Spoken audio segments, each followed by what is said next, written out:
Hey folks, I'm Demotro, and today I want to tell you about which numbers have infinite digits in which bases, or to be more specific, which numbers require infinite digits, because every number that has a finite string could be represented with another string involving an infinite amount of nines, like in this case, 0.008 could be 0.007 and then an infinite amount of nines, but this is an easier finite way that we can represent it, and so I'm phrasing this as which numbers must have an infinite amount of digits in a given base. And by digits, I mean their representation in that base, so not a single symbol that is not one of the typical base digits, like the pi symbol. Now, I should also specify what type of numbers we're talking about. I'm not going to involve imaginary numbers or anything today.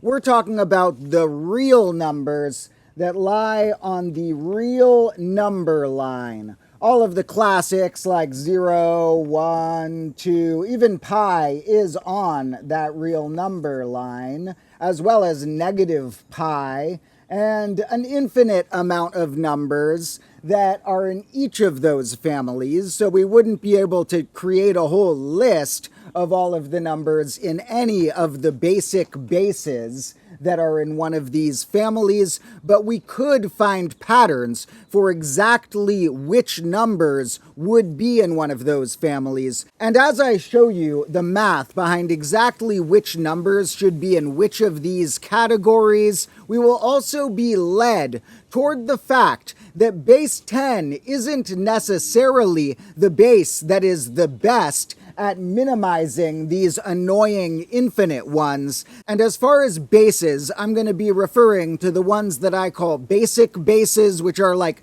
base 2, 3, 4, and the rest of the whole numbers as different options, and assuming that they follow the similar rules that base 10 does, where each of them uses a language of symbols for digits that ranges from 0 to a symbol that is worth 1 less than the base number, which is why base 1 doesn't work in the same way if you think about it. And each of these basic bases uses those symbols in digit strings like, say, 1, 2, 3, that will mean this amount of the base number to the power of 0, which is always 1, so this is always a ones place, and then this will be the base number to the first power worth, like 10 in our base. This would mean 2 tens in base 10, and this will be the base number squared, and then we have how many, using some symbol from the base's language,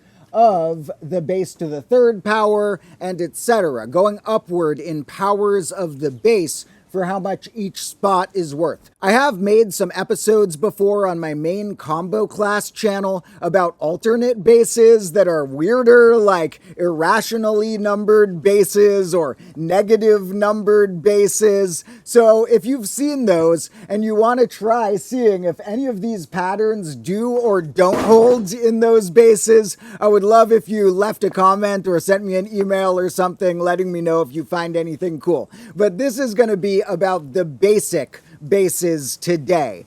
Now here, 1/125th, in its easiest way to write it as a decimal, and note that in other bases, decimal wouldn't be the greatest term for these. Usually people who write about alternate bases or discuss them use other terms to describe things like that point or that little fractional bit, because decimal is based on deca, which is 10, like a decagon.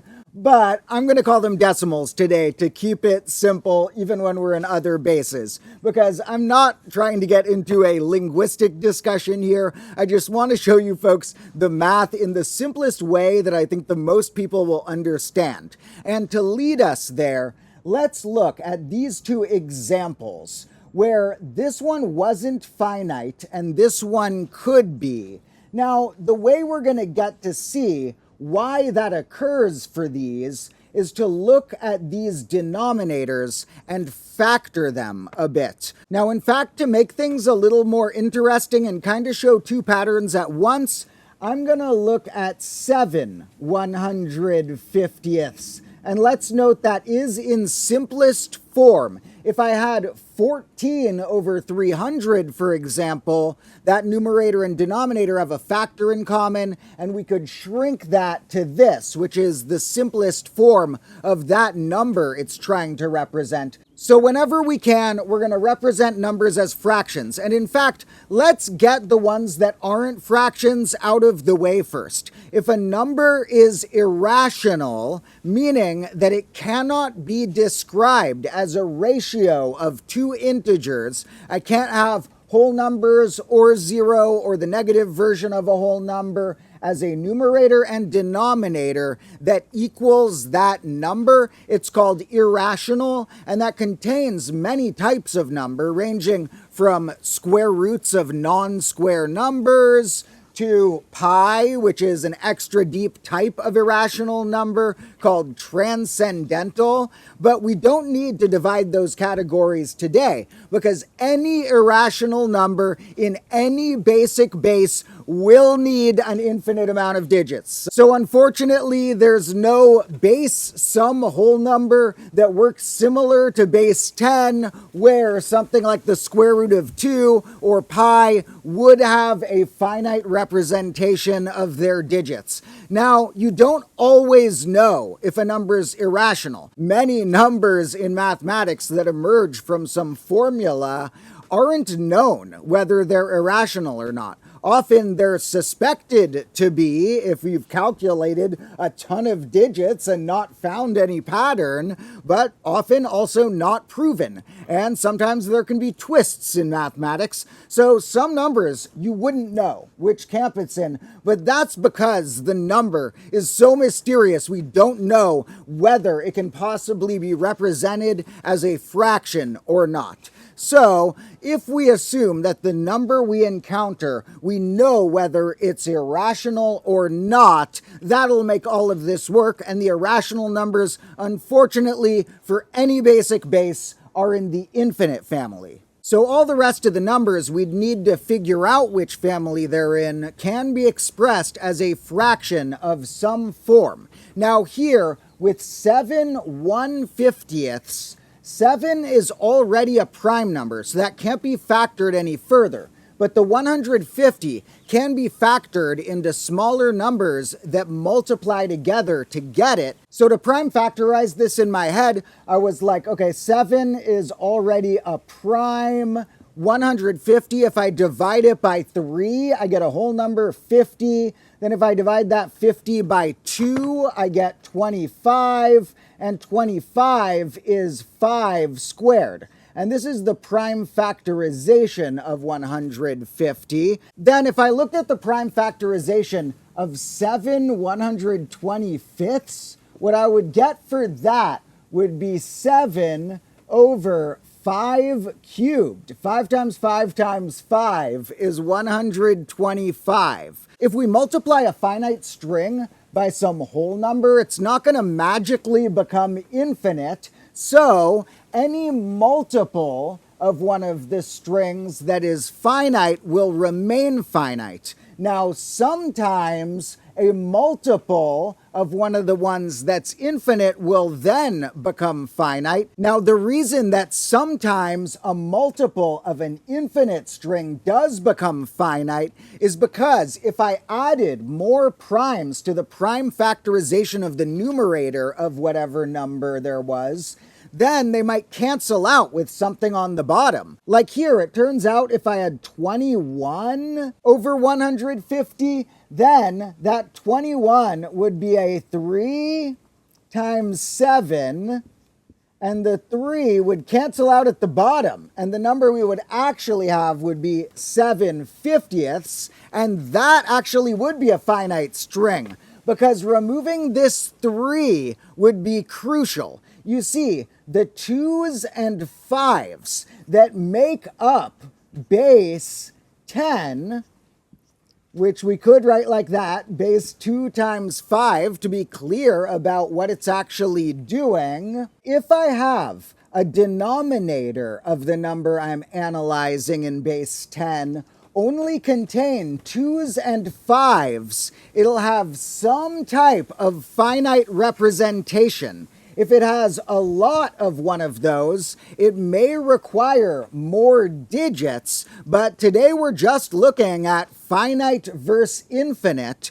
And so, for a number to have a finite string, if you only have 2's and 5's in the denominator's prime factorization. And that, in fact, is not only the rule for base 10, it's a general rule. If you take the basic base that you are doing this in, and you take its prime factors, here we have base 2 times 5. And if we add base 12, for example, which would be base 2 squared times 3, it doesn't matter that we have a 2 squared, that there's an exponent there.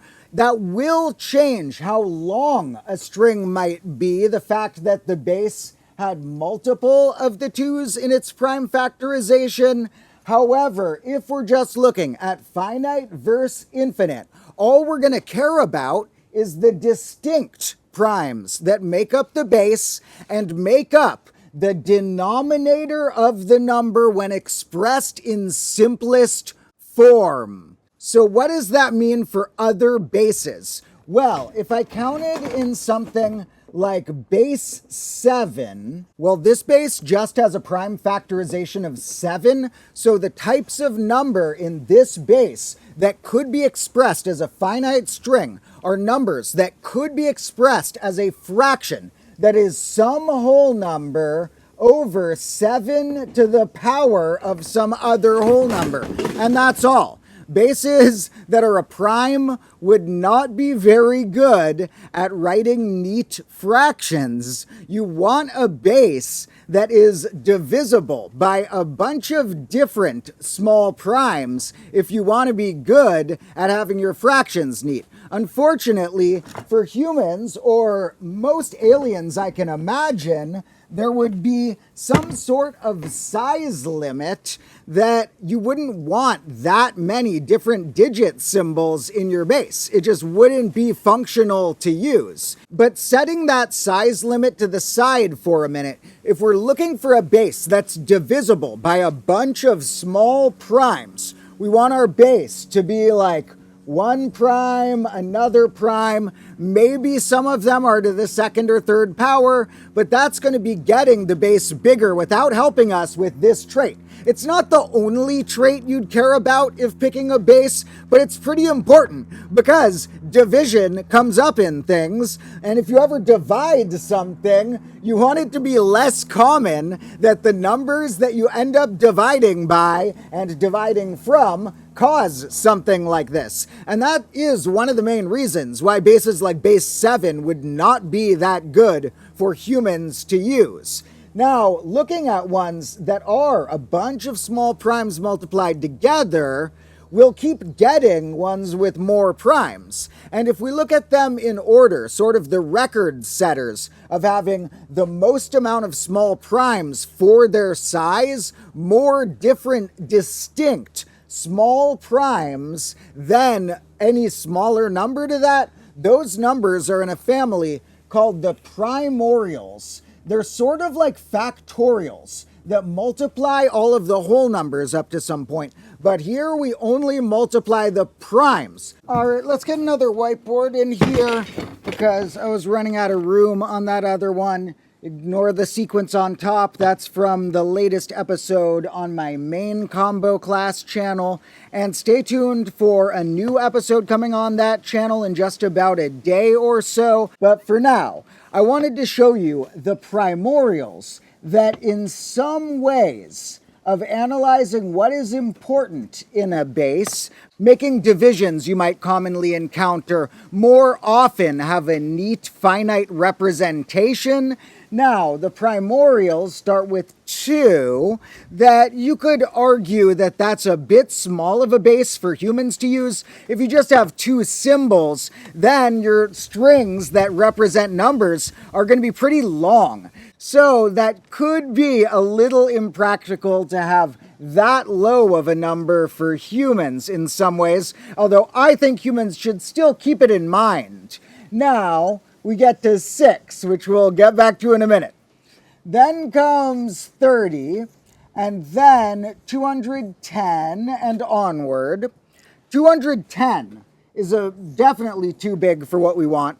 30, I think a lot of people would consider too big. I think it's a good contender for a base, but that it's kind of impractical to have 30 different symbols. That seems a little over the top. So let's, for now, we'll analyze that one more in a future video, but for now, let's assume, yeah, that's too many symbols for a human or similar species to use as a mathematical digit language for their base. So if we canceled out those and we wanted a primorial, we're left with 6. Also, if we brought in the highly composite numbers to see ones that were super divisible, which might make their finite strings shorter, well, the beginning of the highly composites contains these on the list. They're not the first 2 highly composites, but they are the only 2 highly composites that are also primorials. So that gives these ones a really big benefit to the case of